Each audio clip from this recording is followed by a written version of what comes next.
Olá pessoal, hoje eu vou falar para você sobre os tumores de hipófise. A hipófise é uma glândula intracraniana localizada na base do cérebro que fica alojada e protegida por uma depressão óssea chamada de célula túrcica ou célula turca também pode ser chamada.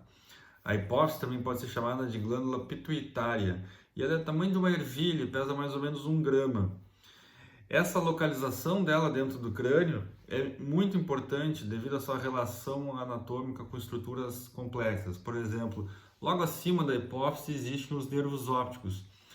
Ao redor da hipófise, um de cada lado, também existem outros nervos que fazem mexer os olhos, por exemplo, e também existe as artérias carótidas, que são as principais artérias que levam sangue para dentro do cérebro. Então essa relação anatômica ela é muito complexa, muito rica, e ela tem que ser muito bem avaliada, muito bem entendida na hora de se propor um tratamento cirúrgico. A principal função da glândula hipófise ou pituitária é produzir hormônios, é controlar outras glândulas do corpo. Ela produz uma série grande de hormônios, mas os mais comuns, vamos falar só de alguns, os mais comuns são o hormônio GH, por exemplo, que é o hormônio do crescimento, a prolactina, o ACTH, que é o hormônio do cortisol, né, basal, o TSH, que é um hormônio que controla a tireoide, entre vários outros, mas esses são os mais comuns. Os adenomas de hipófise são, na sua grande maioria, 98% das vezes, benignos, e eles correspondem a 15% dos tumores intracranianos. É muito raro um adenoma maligno ou uma metástase de hipófise, por exemplo. Esses tumores tipicamente crescem devagar. Não é comum assim um tumor crescer muito de uma hora para outra. Eles costumam crescer devagar. Quando o paciente faz um diagnóstico de tumor de hipófise ou está se suspeitando de um tumor de hipófise, o exame de imagem de escolha é a ressonância de crânio ou a ressonância de hipófise. Mas além disso, é fundamental que esses pacientes façam uma avaliação oftalmológica, principalmente com um exame chamado de campimetria visual, que é bastante importante quando o tumor é maior e pode estar causando alguma compressão do nervo, da visão, e é muito importante que ele faça uma avaliação endocrinológica para nós entendermos se esse tumor está causando algum tipo de distúrbio hormonal ou não. Quando o paciente tem um diagnóstico já de tumor de hipófise, a gente vai classificar ele ou dividir ele baseado no seu tamanho, que a gente chama de microadenoma, aqueles tumores que têm menos de 1 centímetro no seu maior eixo, ou macroadenoma, aqueles tumores que têm mais de 1 centímetro no seu maior eixo. Os macroadenomas, que são particularmente muito perigosos em relação à visão, porque eles vão crescendo para cima e, como eu falei, acima da hipófise está passando o nervo da visão, os nervos ópticos. Então, os pacientes, quando tem macroadenomas, tumores grandes de hipófise, o tumor começa a apertar o nervo de baixo para cima. E a principal alteração visual que os pacientes vão notar é que começa a perder a visão na sua periferia. A visão começa a afunilar, como se o paciente estivesse olhando dentro de um cano. Então, essa é a principal característica, é a mais tradicional característica em relação à visão. O paciente começa a perder a visão na periferia, até fechar, né, dependendo do grau de perda visual.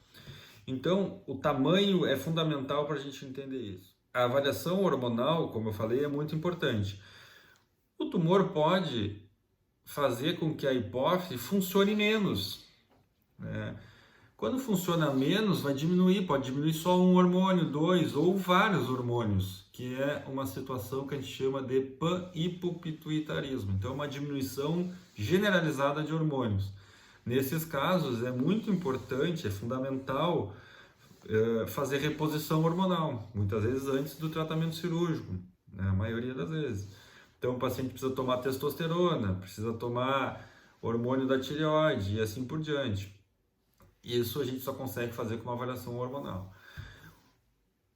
Outra opção é o tumor não causar nenhum tipo de distúrbio hormonal. Não importa se o tumor é grande ou pequeno, a hipófise continua trabalhando normalmente como se nada estivesse acontecendo. Nesses casos a gente chama de tumor não funcionante, não funciona nem para mais nem para menos.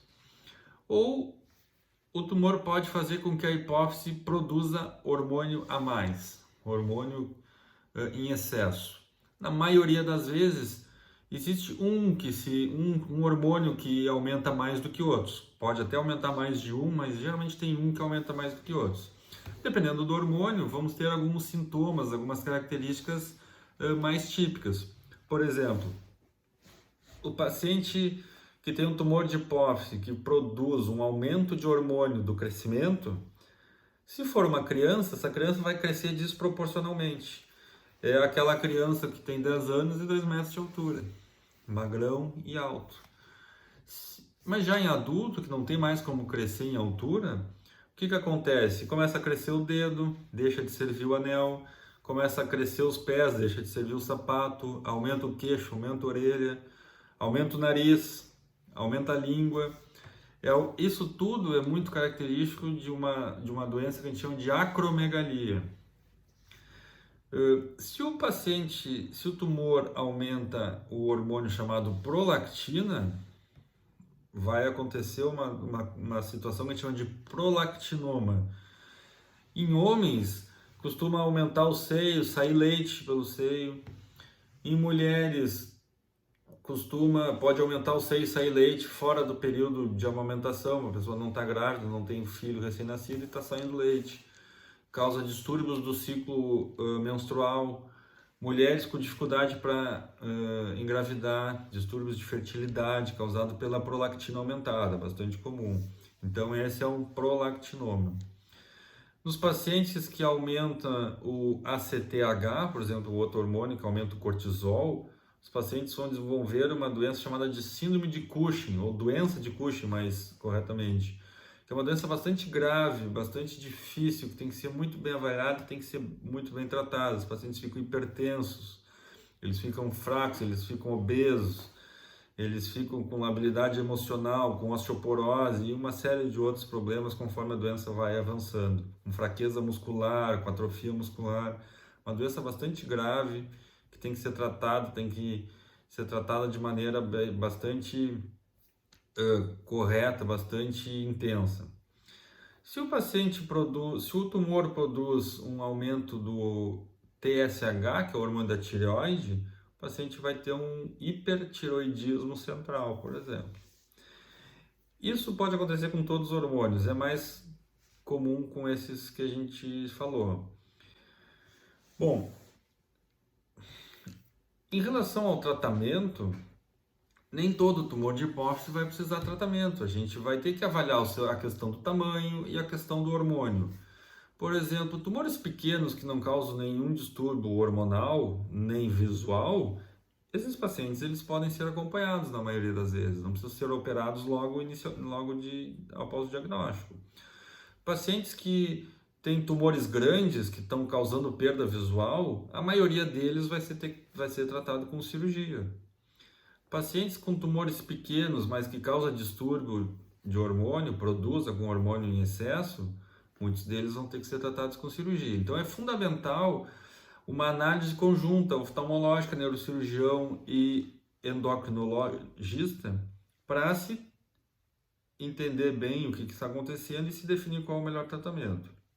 Classicamente, os prolactinomas, ou seja, tumores que aumentam a prolactina, eles respondem bem à medicação, chegam a diminuir bastante, até desaparecer eventualmente, tomando algumas medicações. Esses casos, a maioria das vezes, mesmo lesões grandes, não precisam ser tratados com cirurgia. Mas a maioria dos outros casos de tumores maiores precisam ser operados, vão em algum momento. Em relação à cirurgia, essa é uma cirurgia hoje que mudou bastante ao longo dos anos. Essa cirurgia ela era feita através do crânio, abrindo o crânio de uma maneira tradicional, indo até a hipófise e tirando a hipófise, o tumor da hipófise. Depois se desenvolveu uma técnica, se observou que a hipófise estava localizada na base do crânio. Na frente da hipófise existia uma cavidade óssea, que é um seio da face chamada de seio esfenoidal, E isso tudo estava localizado no fundo do nariz, da cavidade nasal. Então se desenvolveu uma técnica em que a cirurgia é feita através do nariz. A gente entra com um endoscópio pelo nariz, abre a cavidade nasal no seu fundo, abre o seio esfenoidal, abre a célula túrcica por baixo e puxa o tumor por baixo. Essa é o tratamento de escolha hoje em dia, o padrão de ouro mundial para tratamento da maioria dos casos de hipófise, é com essa técnica que a gente chama de hipofisectomia ou microcirurgia para tumores de hipófise transesfenoidal endoscópica, em que essa é uma cirurgia feita em conjunto com o otorrino, essa parte da cavidade nasal é feita pelo otorrino. É fundamental preservar a função, a anatomia do nariz, para o paciente não ficar com alterações de respiração, por exemplo. Então essa é uma cirurgia feita sempre em conjunto com o otorrino, em que a gente entra com uma câmera por uma narina, com um instrumento pelas duas também, e trabalhamos ali a 4 mãos e tirando o tumor por baixo. O paciente não vai ver cicatriz, não vai ver corte, não vai ver nenhum curativo maior, e a recuperação ela é bem melhor, não precisa abrir o crânio tradicionalmente como em outros casos. Então hoje em dia a técnica de escolha é pelo nariz transesfenoidal endoscópico.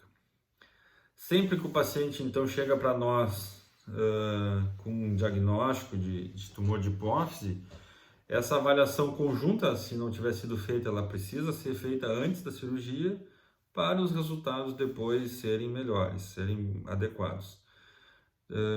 É um procedimento bastante interessante, não demora muito, umas 3, 4 horas na maioria das vezes para fazer essa cirurgia, com um resultado muito bom, tanto na preservação da função da hipófise, quanto na preservação da anatomia e da função do nariz, da cavidade nasal.